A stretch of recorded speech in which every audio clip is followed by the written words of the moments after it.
रात गहरी हो चुकी थी। आसमान में बादल छाए थे और हल्की हल्की हवा चल रही थी। गांव से थोड़ा दूर कच्चे रास्ते पर एक आदमी अपनी बैलगाड़ी में सामान लेकर जा रहा था। उसका नाम रामू था। रामू एक गरीब किसान था।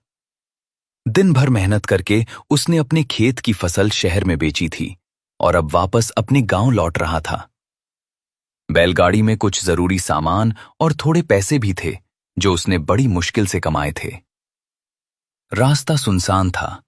सिर्फ बैलों की घंटियों की आवाज और पहियों की चरमराहट सुनाई दे रही थी। रामू थोड़ा थका हुआ था, लेकिन घर पहुंचने की खुशी उसे आगे बढ़ा रही थी।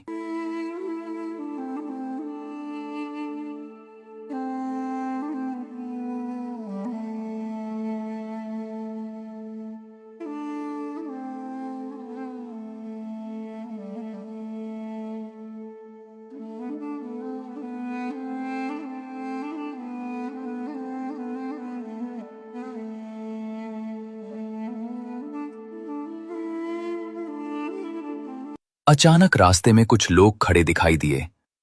ओए, गाड़ी रोक! एक भारी आवाज गूंजी। रामू घबरा गया, लेकिन उसने बैलगाड़ी रोक दी। 4-5 आदमी उसके चारों तरफ आ गए। उनके चेहरे कपड़े से ढके हुए थे। क्या है गाड़ी में? एक आदमी ने पूछा। रामू डरते हुए बोला, भैया कुछ खास नहीं है, बस घर का सामान है। एक आदमी ने उसे जोर से धक्का दिया। चुप, जो है निकाल। उन्होंने बैलगाड़ी की तलाशी शुरू कर दी। जो भी सामान था सब निकाल लिया। अनाज, कपड़े और वो पैसे भी जो रामू ने दिन भर की मेहनत से कमाए थे। रामू हाथ जोड़कर बोला, भैया ये पैसे मत लो, ये मेरी बेटी की शादी के लिए हैं। लेकिन लुटेरों को कोई फर्क नहीं पड़ा।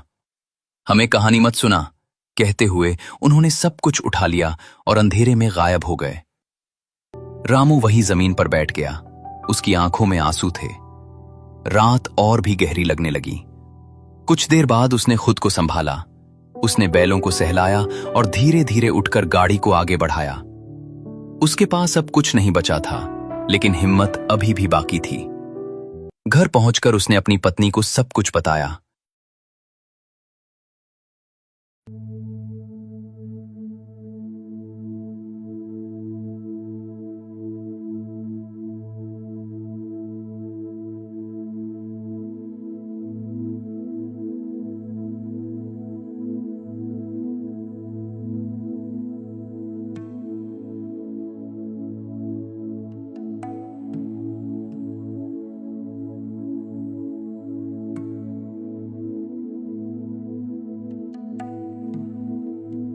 पत्नी ने उसका हाथ पकड़ा और कहा, जो गया वो वापस आ जाएगा, लेकिन अगर हिम्मत टूट गई तो कुछ भी नहीं बचेगा।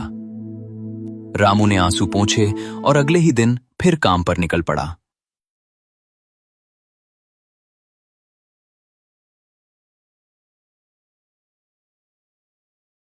समय बीता, मेहनत रंग लाई और एक दिन वही रामू फिर खड़ा हुआ, इस बार पहले से ज्यादा मजबूत।